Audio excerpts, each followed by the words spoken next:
ओम शांति। ओम शांति।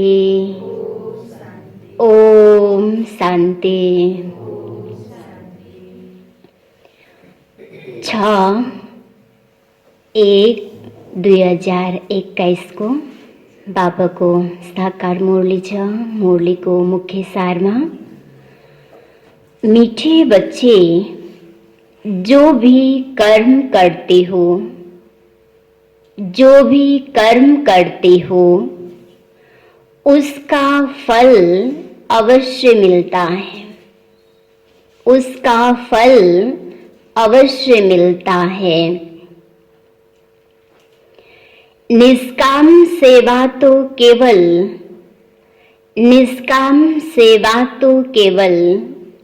एक बाफी करते हैं।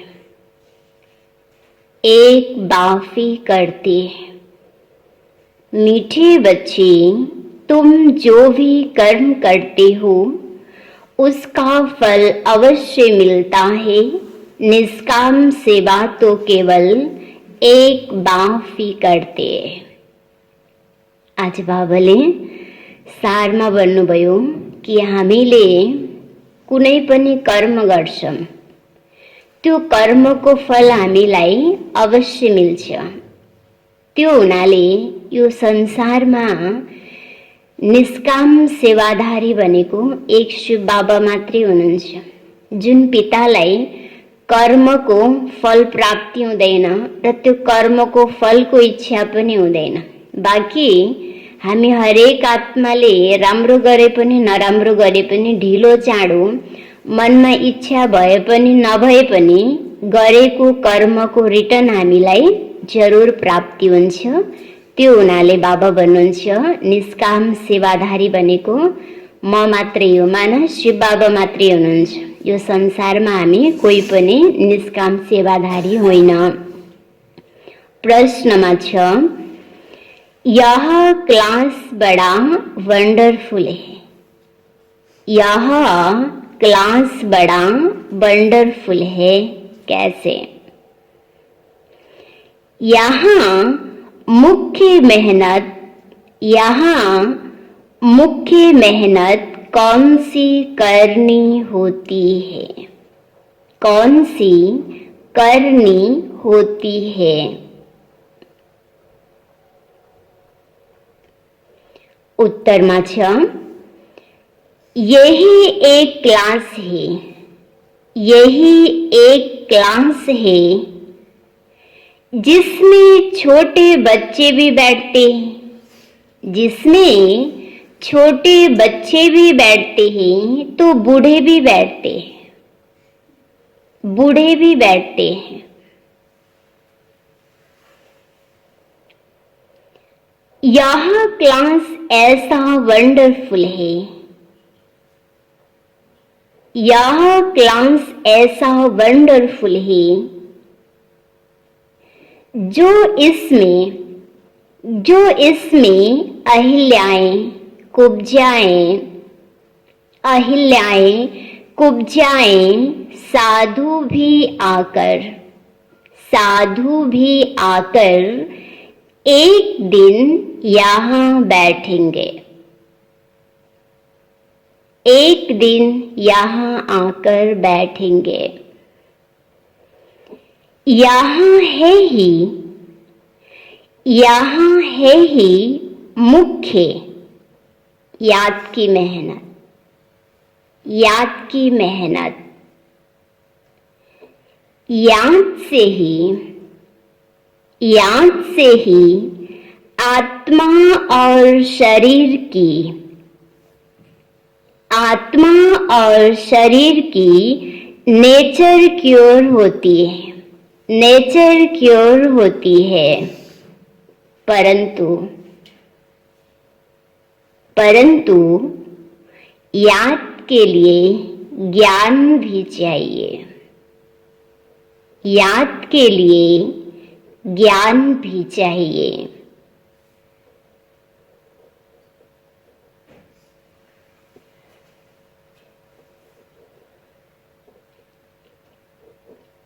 आज बाबाले प्रश्नमा सोध्नुभएको थियो कि यो यस्तो अचम्मको वन्डरफुल क्लास हो कसरी, र यहाँ कुन कुराको हामी हरेकले मेहनत गर्नु छ। त बाबाले उत्तरमा भन्नुभयो कि यो यस्तो क्लास हो जुन क्लासमा वृद्ध बच्चा सबैजना आएर पढ्न सक्छन्। यहाँ दिने शिक्षा हरेक प्रकारको व्यक्तिको लागि हुन्छ, बच्चाको लागि, वृद्धको लागि, युवाको लागि, सन्त महात्माको लागि, हरेकको लागि हो। र हरेक आत्माहरू यहाँ आएर यो शिक्षा अध्ययन गर्न सक्छन्। र फेरि बाबाले भन्नुहुन्छ यहाँ विशेष गरेर हामीले मेहनत भनेको कुनै बाहिरी रूपमा होइन, भित्री रूपमा हामीले मेहनत गर्नु छ। त्यो भित्री रूपको मेहनत भनेको स्वयं परमात्मासित हामीले आफ्नो मन र बुद्धिको तार जोड्ने, परमात्माको मनै मन निरन्तर याद रहिरहोस्, यो हामी हरेकले मेहनत गर्नु छ। जति हामीले मेहनत गर्छौं, परमात्मालाई याद गर्छौं, त त्यो यादको शक्तिले नै आत्मा र साथ साथमा शरीर पनि हाम्रो शुद्धिकरण हुँदै जान्छ, पवित्र हुँदै जान्छ। यो विशेष हामीले यो कुराको यहाँ मेहनत गर्नु छ। गीतमा छ, रात के राही थक मत जाना, सुबह के मंजिल दूर नहीं। ओम शांति।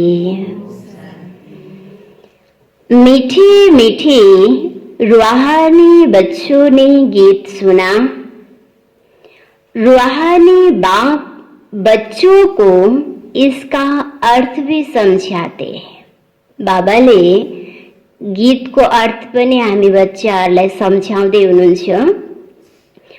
वंडर तो यह है, गीता अथवा शास्त्र आदि बनाने वाले इसका अर्थ नहीं समझते। रात के राही, अहिले यो कलियुगी घोर अँध्यारा छ। त्यो यो घोर अँध्यारामा बाबाले हामीलाई हिँडाल्दै हुनुहुन्छ ज्ञानको मार्गमा। र बाबाले भन्नुहुन्छ यो ज्ञानको मार्गमा हिँड्दा हिँड्दा तिमी बच्चाहरू थाक्नु छैन, किन? अब सोझरा हुनेवाला छ, सतयुगी दुनियाँ आउनेवाला छ, नयाँ संसार आउनेवाला छ, सूर्य उदय हुँदैछ। त्यसकारण बाबाले भन्छ नथाक। तो हर एक बात का अनर्थ ही निकालते हैं। रूहानी बाप जो ज्ञान का सागर पतित पावन है, वह बैठ इनका अर्थ बताते। तो यो अर्थ स्वयं परमात्माले हामी बच्चाहरूलाई स्पष्ट गराउनुहुन्छ। राजयोग भी बाप ही सिखलाते हैं। तुम बच्चे जानते हो अभी फिर से राजाओं का राजा बन रहे हैं, और स्कूलों में ऐसे कोई थोड़ी कहेंगे कि हम फिर से बैरिस्टर बनते हैं। फिर से यह अक्षर किसको कहने नहीं आएगा। तुम कहते हो हम 5000 वर्ष पहले मिसल फिर से बेहद के बाप से पढ़ रहे हैं। यह विनाश भी फिर से होना है जरूर। कितने बड़े बड़े बम्स बनाते रहते, तो त्यो एक दिन जरूर विस्फोट हुन्छ। जब विस्फोट हुन्छ त बाबा भन्नुहुन्छ संसार परिवर्तन हुन्छ, विनाश हुन्छ संसार। बहुत पावरफुल बम्स बनाते हैं, रखने के लिए तो नहीं बनाते ना। यह विनाश भी शुभ कार्य के लिए। तुम बच्चों को डरने की कोई दरकार नहीं है। विनाश हुन्छ भनेपछि डर हुन्छ नि, त बाबाले भन्नुहुन्छ डर्न पर्ने आवश्यकता नै छैन। किन?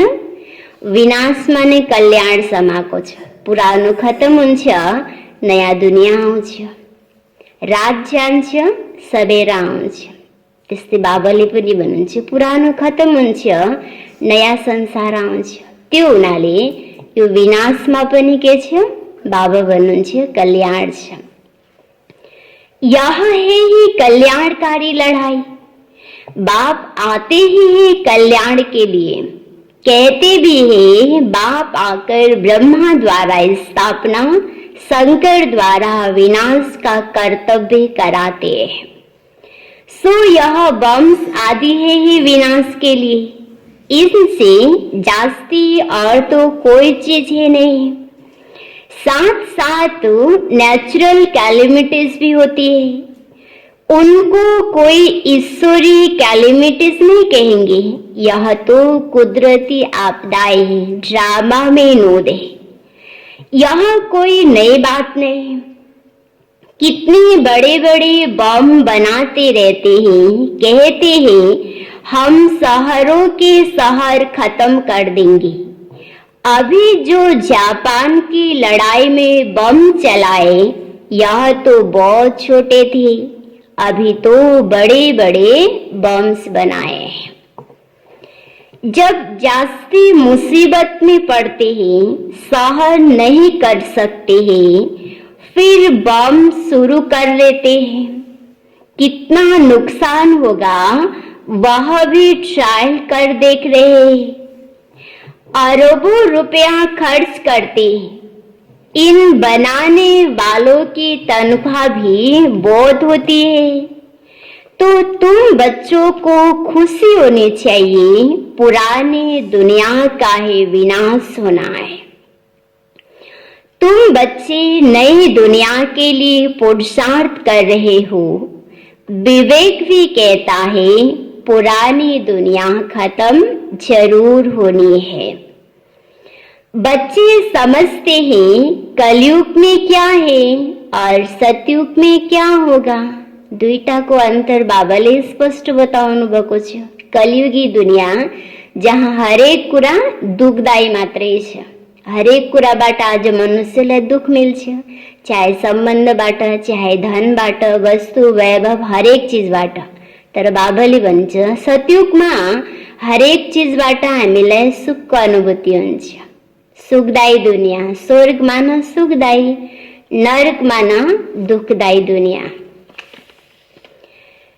तो अंतर क्या है? तुम अभी संगम पर खड़े हो, जानते हो सतयुग में इतने मनुष्य नहीं होंगे, तो इन सब का विनाश होगा। यह कुदरती आपदा है, कल्प पहले भी हुई थी। पुरानी दुनिया खत्म होनी है। कैलेमिटीज तो ऐसी बहुत आती है, परंतु वह होती है थोड़ी अंदाज में। अभी तो यह पुरानी दुनिया खत्म होना है। तुम बच्चों को तो बहुत खुशी होनी चाहिए।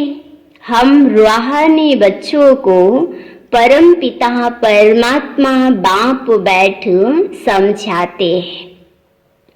यह विनाश तुम्हारे लिए हो रहा है। यह भी गायन ही रुद्र ज्ञान यज्ञ से विनाश ज्वाला प्रज्वलित हुई। कई बातें गीता में है जिनका अर्थ बड़ा अच्छा है, परंतु कोई समझते थोड़ी है। वह शांति मांगते रहते। तुम कहते हो जल्दी विनाश हो तो हम जाकर सुखी होवे। बाप कहते हैं सुखी तब होंगे जब वो सतो प्रधान होंगे। सुख को प्राप्ति को विधि बाबाले भन्नुहुन्छ शुद्धता।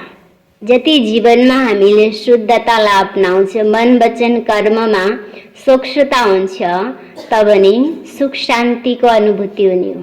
त्यसकारण शान्ति प्राप्तिको लागि बाबाले भन्नुहुन्छ पवित्र बन। शान्ति चाहन्छौँ त हामीले जीवनलाई, आफ्नो विचारलाई के गर्न पर्यो? शुद्धिकरण गर्न पर्यो, पवित्र बनाउन पर्यो। जहाँ पवित्रता हुन्छ त्यहाँ स्वतः शान्तिको अनुभूति हुन्छ।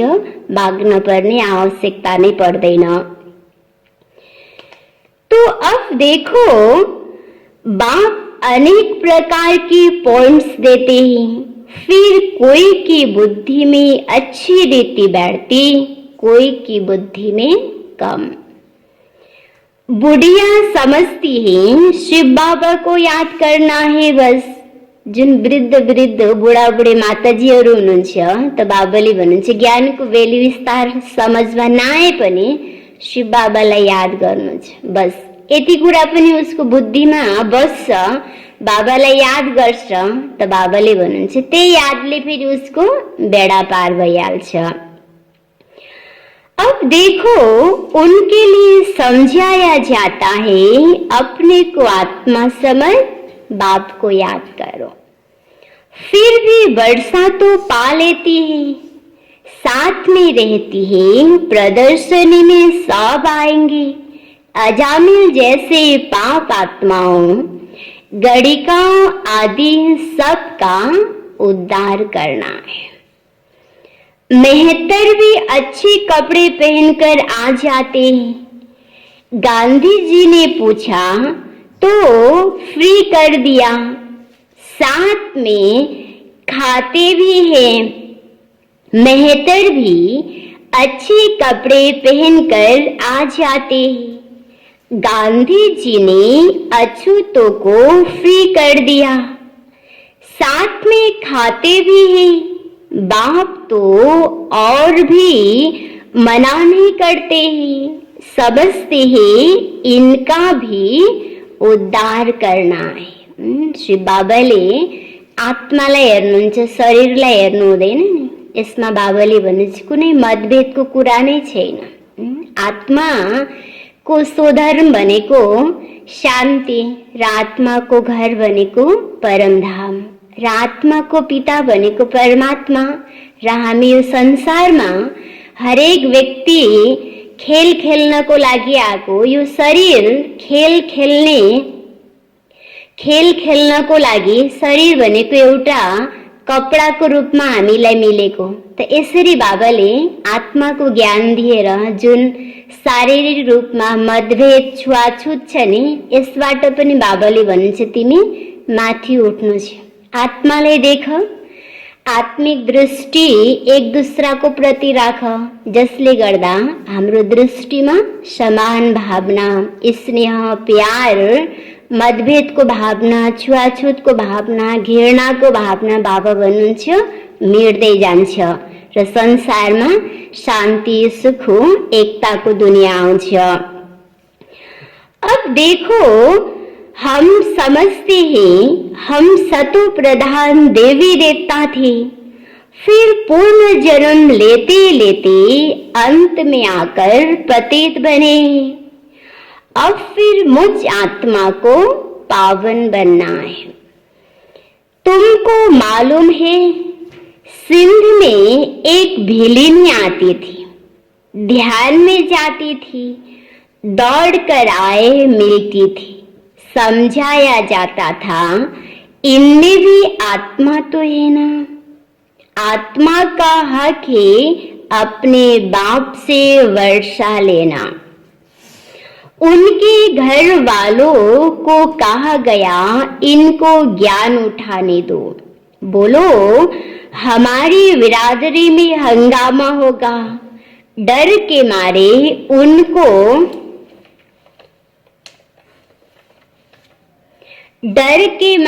उनको ले गए तो तुम्हारे पास आते हैं, तुम किसको मना नहीं कर सकते हो।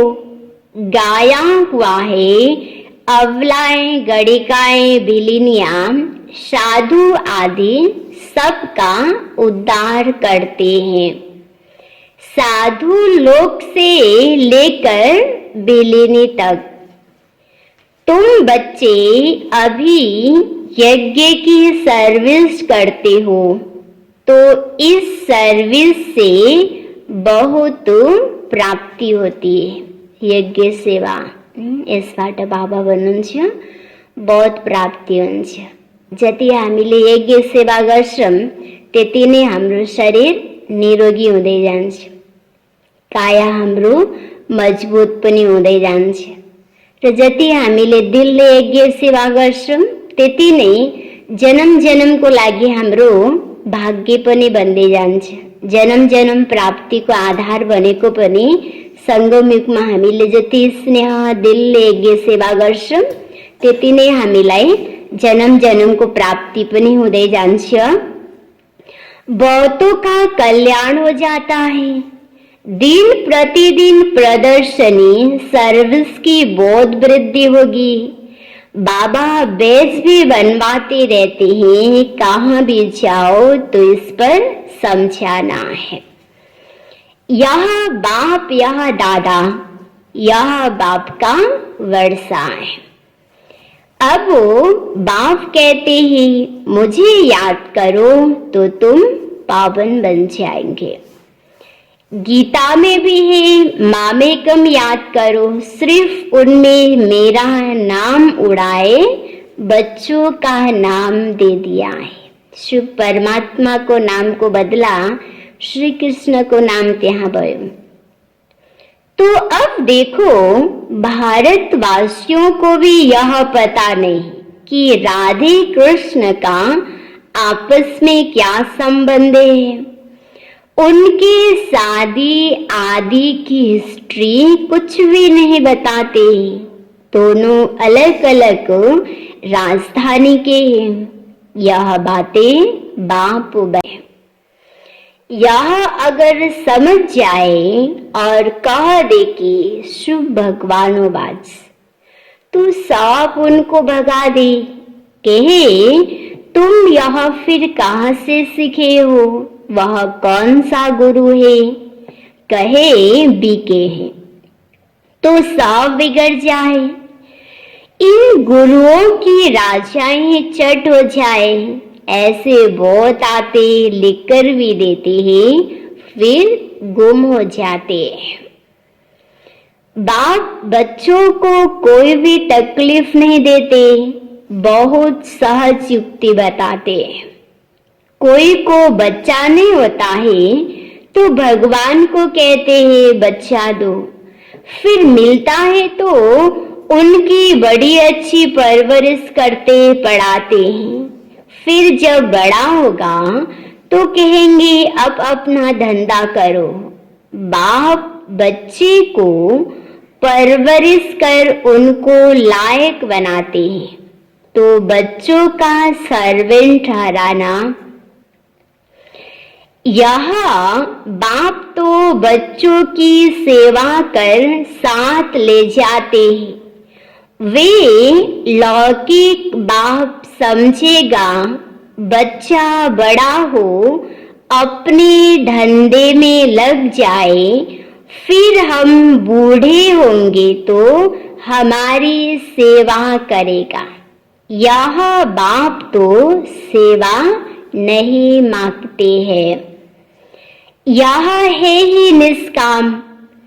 लौकिक बाप समझते हैं जब तक जीता हूँ तब तक बच्चों का फर्ज है हमारी संभाल करना। यह कामना रखते हैं। यह बाप तो कहते मैं तो निष्काम सेवाधारी हूँ। हम राजाई नहीं करते हैं, मैं निष्काम हूँ और जो भी करते हैं तो उसका फल उनको जरूर मिलता है। यह तो है सबका बाप। कहते हैं मैं तुम बच्चों को स्वर्ग का राजाई दूंगा। तुम कितना ऊंच पद प्राप्त करते हो, मैं तो सिर्फ ब्रह्मांड का मालिक हूँ। सो तो तुम भी हो, परंतु तुम राजाई लेते हो और गवाते हो। मैं राजाई नहीं लेता हूँ। बाबाले अंतर बताउनु भयो आत्मा र परमात्माको। आत्माले संगम युगमा पुरुषार्थ गरेर सतोप्रधान बनेर परमात्माबाट उसलाई सतयुगी वर्षा प्राप्ति हुन्छ जब सतयुग बाट जन्म मरण को चक्कर में आवदा आवदा कलयुग को अंत सम्मा आवदा आत्मा तमो प्रधान बंदी जान छे र आत्मा में गुण पनि कम होते जान छे र त्यो स्वर्ग पनि की होते जान छे परिवर्तन होदा होदा आत्मा को साथ साथ में आत्मा तमो प्रधान बंदी जान छे र दुनिया पनि घोर कलयुग में परिवर्तन हुन्छ। बाकी शिव बाबाले भन्नुहुन्छ बाबा न जन्म मरण को चक्र में आउनुहुन्छ न नै शिव बाबालाई सतो प्रधान बन्न पर्ने आवश्यकता छ न नै वहाँ तमो प्रधान हुनुहुन्छ किन वहाँ जन्म मरण को चक्रबाट मुक्त हुनुहुन्छ वहाँ सदा पावन हुनुहुन्छ। त्यसरी शिव बाबाले भन्नुहुन्छ अन्तर छ। अब देखो हम राजाई नहीं लेते न गवाते ही हमारा ड्रामा में यह पाठ है। तुम बच्चे सुख का वर्षा पाने का पुरुषार्थ करते हो बाकी सब सिर्फ शांति मांगते हैं। वे गुरु लोग कहते हैं सुख काव्यष्टा समान है इसलिए वे शांति चाहते हैं। वह यह नॉलेज उठा न सके उनको सुख का पता ही नहीं। बाप समझाते शांति और सुख का वर्षा देने वाला एक ही में हो। सतयुग त्रेता में गुरु होता नहीं वहाँ रावड़ी नहीं होता है पांच विकार नहीं उदय न वह है ही ईश्वरी राज्य। यह ड्रामा बना हुआ है यह बातें और किसकी भी बुद्धि में बैठती नहीं है। तुम बच्चों को अच्छी रीति धारण कर और ऊंच पद पाना है। अभी तुम हो संगम पर जानते हो नई दुनिया की राजधानी स्थापन हो रही है तो तुम हो ही संगम पर बाकी साफ कलयुग में। वह तो कल्प की आयु ही लाखों वर्ष कह देते घोर अन्हारे में है ना। गाया भी हुआ है कुंभकर्ण की नींद में सोए पड़े विजय तो पांडवों की गाय हुई है ना। तुम हो ब्राह्मण यज्ञ ब्राह्मणी रचते हैं यह तो है सबसे बड़ा बेहद का भारी ईश्वरी रुद्र यज्ञ।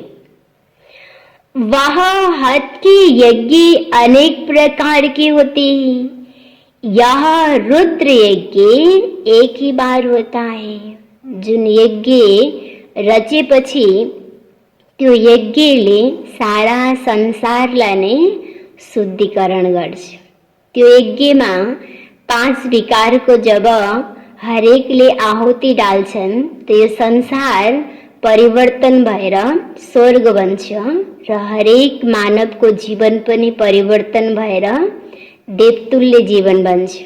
त्यसरी बाबाले भन्नुहुन्छ जब यो यज्ञले यो संसार र हरेक मानवको जीवनलाई परिवर्तन गर्छ तो फेरि 21 जन्मको लागि फेरि यज्ञ रच्न पर्ने आवश्यकता नै पर्दैन।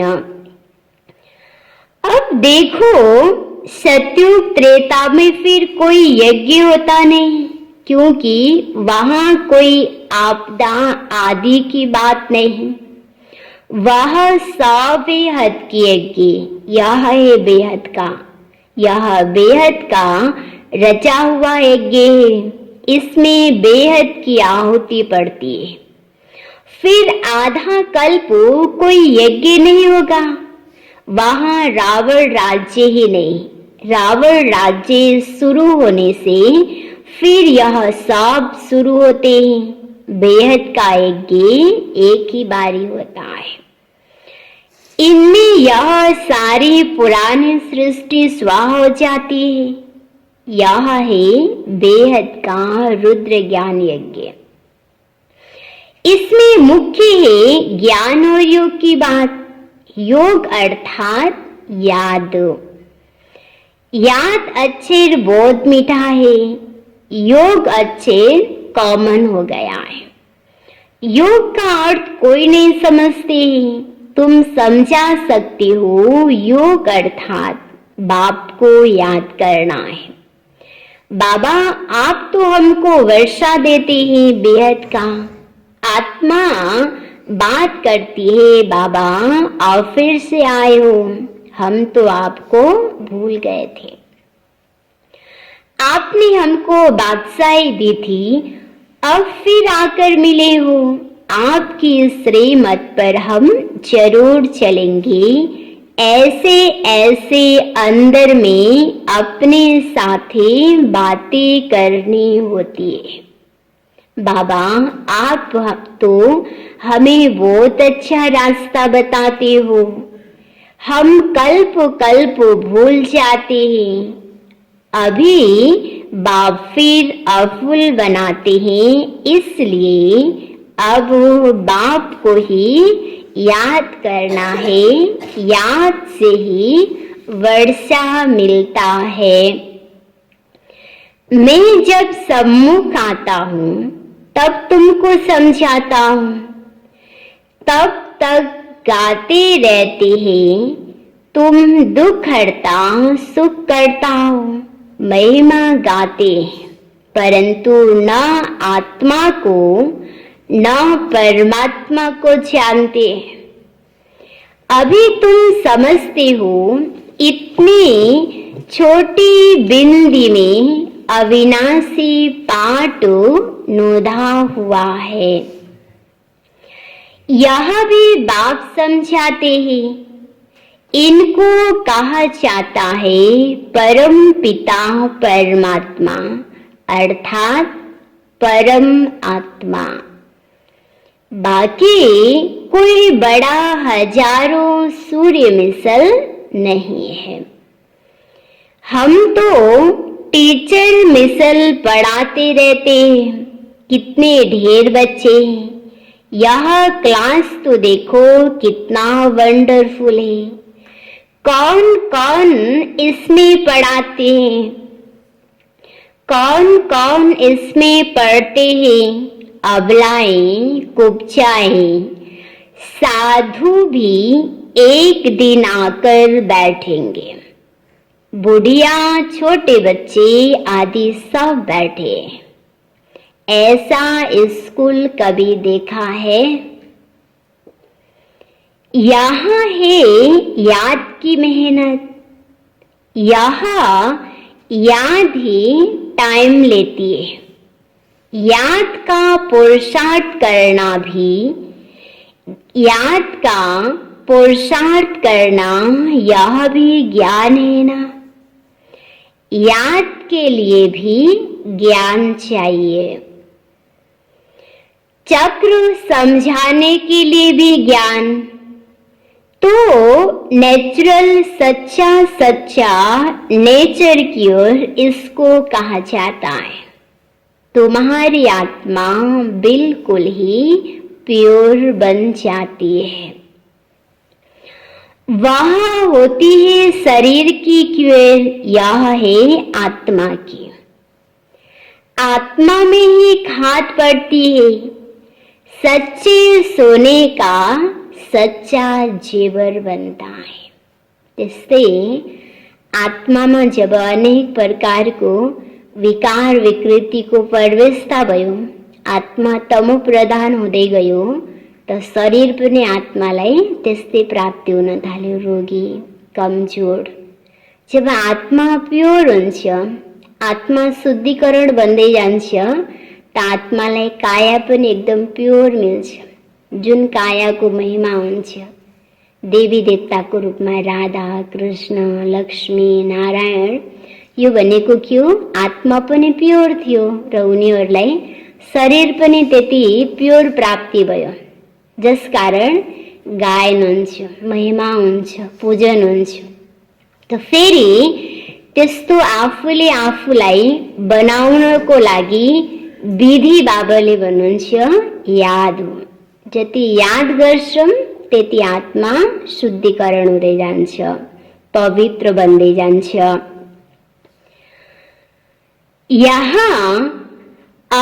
यहाँ बच्चे जानते हैं शिव बाबा सम्मुख आया हुआ है। बच्चों को बाप को जरूर याद करना है। हमको अब वापस जाना है, इस पार से उस पार जाना है। बाप को, बरसे को और घर को याद करना है।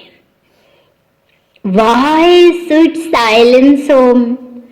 दुख हटता है, दुख होता है अशांति में, सुख होता है शांति में। सतयुग में सुख, शांति, संपत्ति सब कुछ है, वहां लड़ाई झगड़े की बात ही नहीं। बच्चों को यही फुरना होना चाहिए, हमको सतु प्रदान सच्चा सोना बनना है, तब ही ऊंच पद प्राप्त हो सकता है। यहाँ रूहानी भोजन मिलता है, उसको फिर उगारना चाहिए। ज्ञान परमात्माबाट प्राप्ति हुन्छ। त्यो ज्ञानलाई हामीले जति चिन्तन मनन गर्छौं त्यति नै हामीलाई शक्ति प्राप्ति हुँदै जान्छ। खाना खान्छौं, त्यो पच्दै पचेन भनेपछि त्यसले शक्ति नै दिँदैन नि, झन् रोग निकाल्छ।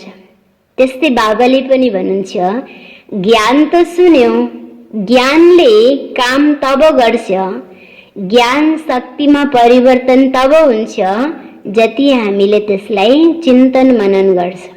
जति चिन्तन मनन गर्यो, जति मनन गर्छौं त्यति ज्ञान शक्तिमा परिवर्तन हुँदै जान्छ र त्यसले हाम्रो मन मस्तिष्क, हाम्रो जीवन पुरा परिवर्तन गर्छ। त्यसकारण बाबाले भन्नुहुन्छ ज्ञान भनेको भोजन हो र त्यो भोजनलाई हामीले के गर्नु छ?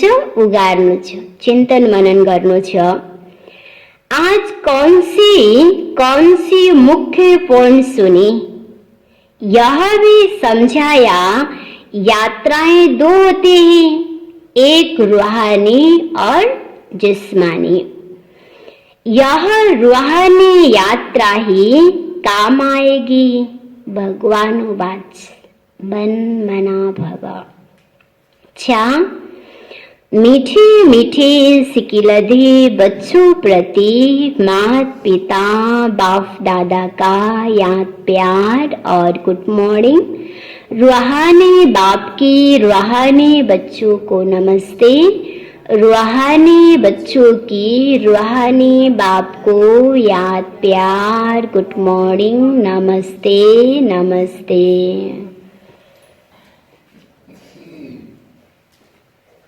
यो छ धारणाको लागि मुख्य सार। पहिलो पॉइन्टमा यह विनाश भी शुभ कार्य के लिए है।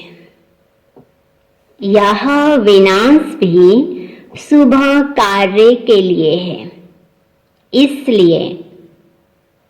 इसलिए डरना नहीं है, डरना नहीं है। कल्याणकारी बापू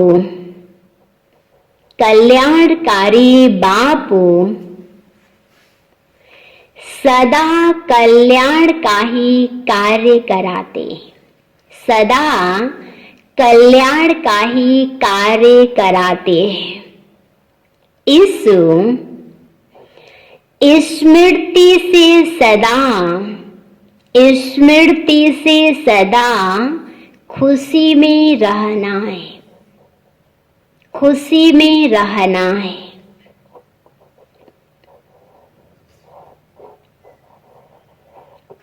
दूसरा पॉइंट में सदा एक ही फुरना रखना है,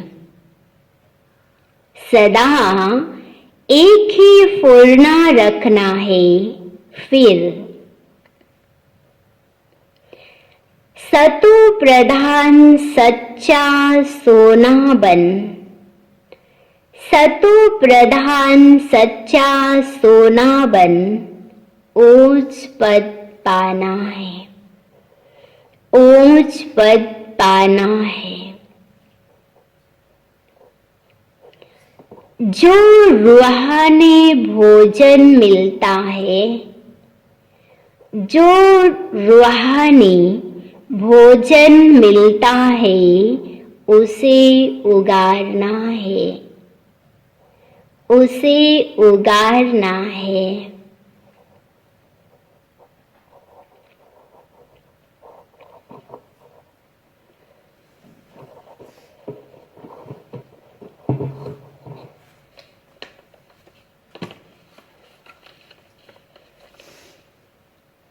આજનું વરદાનમાં છે,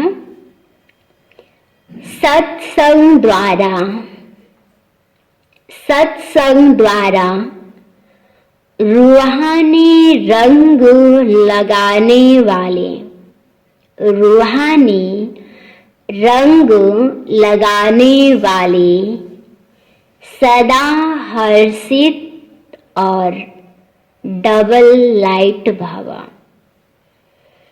सत्संग द्वारा रूहानी रंग लगाने वाली सदा हर्षित और डबल लाइट भवा। विस्तार में छ, जो बच्चे बाप को दिल का सच्चा साथी बना लेते हैं, उन्हें संग का रूहानी रंग, संग का रूहानी रंग सदा लगा रहता है, सदा लगा रहता है। बुद्धि द्वारा सत बाप, सत शिक्षक और सतगुरु का संग करना, यही सत्संग है। जो इस सत्संग में रहते हैं, वे सदा हर्षित और डबल लाइट रहते हैं। सदा हर्षित र आफ्नो अवस्थालाई लाइट एकदम प्रकाश हल्का बन्नको लागि बाबाले विधि बताउनु भयो। हामीले आफ्नो बुद्धिलाई सत शिक्षक बाबा, सद्गुरु बाबा र सत्य बाप, सत्य पिता बाबा, यो तीनटा सम्बन्धमा हामीले आफ्नो बुद्धिलाई हर हमेशा बाबामा जोड्छौं भनेपछि बाबा भन्नुहुन्छ हाम्रो अवस्था एकदम हर्षित, खुशी र एकदम लाइट प्रकाश, एकदम हल्का हाम्रो अवस्था रहन्छ। उन्हें किसी भी प्रकार का बोझ अनुभव नहीं होता है। हल्का भएपछि बाहिर जस्तो भए पनि बाबाले भन्नुहुन्छ त्यो आत्मालाई बोझको अनुभूति हुँदैन, भारीको अनुभूति हुँदैन। बोझ अनुभव नहीं होता, वे ऐसा अनुभव करते जैसे भरपूर है। उसलाई आफू एकदम सम्पन्न भएको अनुभूति हुन्छ। यो भएन, त्यो भएन, यस्तो भयो, अनेक प्रकारको अनावश्यक इच्छा हुँदैन। किन? उसले आफूलाई एकदम भरपूरताको अनुभूति गर्छ नि। सम्पूर्ण इच्छाहरू नै उसको के भइहाल्छ? समाप्त भएर जान्छ। खुशियों की खान मेरे साथ है, जो भी बाप का है, जो भी बाप का है वह सब अपना हो गया। यस्तो प्रकारको त्यो आत्मालाई बाबाले भन्नुहुन्छ अनुभूति हुन्छ। बाबा ज्ञान, गुण, शक्ति सबको सागर हुनुहुन्छ भनेपछि त्यो पिताको साथको अनुभूति हुन्छ भनेपछि हामी पनि के भयो? खान भयो नि, ज्ञान गुण शक्ति सबको खान। जब हामी स्वत नै हरेक गुण विशेषताको खान्छौँ भनेपछि उसले मनमा इच्छा या अप्राप्तिको फिल त हुँदैन नि। त्यसकारण बाबाले भन्नुहुन्छ हर हमेसा भरपूर हुन्छ। भरपूर हुनको कारणले हर हमेसा ऊ के हुन्छ? खुश हुन्छ। जो तृप्त हुन्छ त्यो आत्मा नै खुश हुन्छ। जो तृप्त नै हुँदैन, मनमा इच्छा अप्राप्ति हुन्छ, उनी के हुने हो? कुनै न कुनै कारणले दुखी हुन्छ नि। त्यसकारण बाबाले भन्नुहुन्छ जो तृप्त छ, जो भरपूर छ, उनी बाबा भन्नुहुन्छ हर हमेसा खुश रहन सक्छ। स्लोगनमा छ अपने मीठे बोल, अपने मीठे बोल और उमंग उत्साह के सहयोग से दिल सिकिस्त को शक्तिवान बनाओ। दिल सिकिस्त को शक्तिवान बनाओ। अपने मीठे बोल और उमंग उत्साह के सहयोग से दिल सिकिस्त को शक्तिवान बनाओ। मुरली को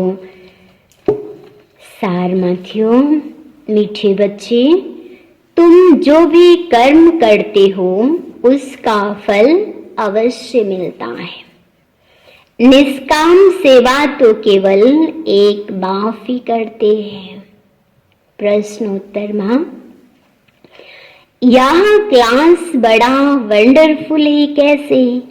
यह मुख्य मेहनत कौन सी करनी होती है? यही एक क्लास है जिसमें छोटे बच्चे भी बैठे तो बूढ़े भी बैठे। यह क्लास ऐसा वंडरफुल है जो इसमें अहिल्याएं कुब्जाएं साधु भी आकर एक दिन बैठेंगे। यहाँ है मुख्य याद की मेहनत। यहाँ से ही आत्मा और शरीर की नजर क्योर होती है, परंतु याद के लिए भी ज्ञान चाहिए। ओम शांति।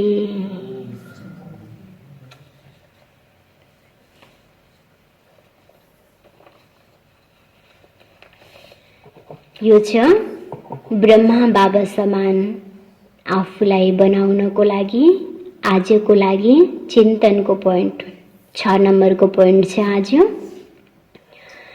निरंतर योगीपन के लक्षण। निरंतर योगीपन के लक्षण। जैसे ब्रह्मा बाप का हर संकल्प विश्व कल्याण की सेवार्थ रहा, हर बोल में नम्रता, निर्माणता और महानता अनुभव कराई। स्मृति स्वरूप में एक तरफ बेहद का मालिकपन, दूसरी तरफ विश्व के सेवाधारी। एक तरफ अधिकारीपन का नशा, दूसरी तरफ सर्व के प्रति सत्कारी, सर्व आत्माओं के प्रति दाता व वरदाता बनकर रहे। ठुकराने वाली, ग्लानि करने वाली आत्मा को भी कल्याणकारी आत्मा का अनुभव कराया। ऐसे फॉलो फादर करो। हर आत्मा को अपने से भी आगे बढ़ाने की शुभभावना रखते हुए विश्व कल्याणकारी बनो। यही निरंतर योगीपन के लक्षण है। ओम शांति।